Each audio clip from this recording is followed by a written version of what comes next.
مساء الخير، معاكم سارة من قناة نانا تشانل.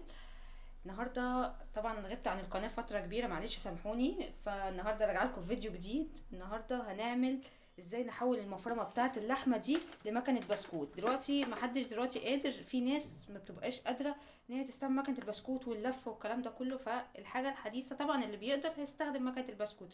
انا بكلم الناس اللي عندها المفرمة تقدري بكل سهولة نحولها لمكنة بسكوت، او نشوف مع بعض ازاي. دي المفرمة بتاعتي اسمها سمارت. دي مفرمة عادية اهي. احنا بنحط الكف ده او السلاح ده الهيكل بتاعها، ودي الآلة بتاعت المفرمة. عادي جدا هنركبها كده اهو، بس بظبط المسمار. ودي اللي بتفرم اللحمة، دي بتفرم اللحمة. طبعا احنا مش عايزين نفرم لحمة، احنا عايزين نعمل بسكوت فيها. انا اشتريت القطعة دي بالمواس بتاعتها اهي. طبعا بتجيبيها حسب حجم المفرمه اللي عندك وحسب الوش ده.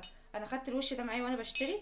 بندخل الوش ده كده، بنركبه كده وبنبدا نلف بالطريقه دي اهو. نحاول نظبطها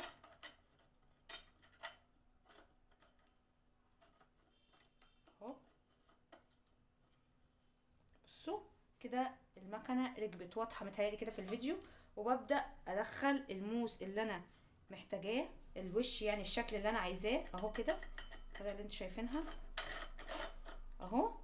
ونبدأ عملية الفرم او قصدي اللف.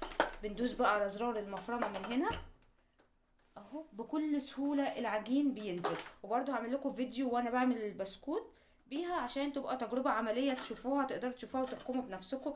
الموضوع سهل جدا جدا جدا، ومش محتاج كل الغلبة اللي احنا بنعملها ولا اللف ولا التعب اللي احنا بنعمله. اتمنى الفيديو يكون هو بسيط وصغير، بس حبيت اوريكم فكرة صغيرة وبسيطة اللي ممكن تكون ناس عندها المفرمة ومش عارفة تستغلها ازاي.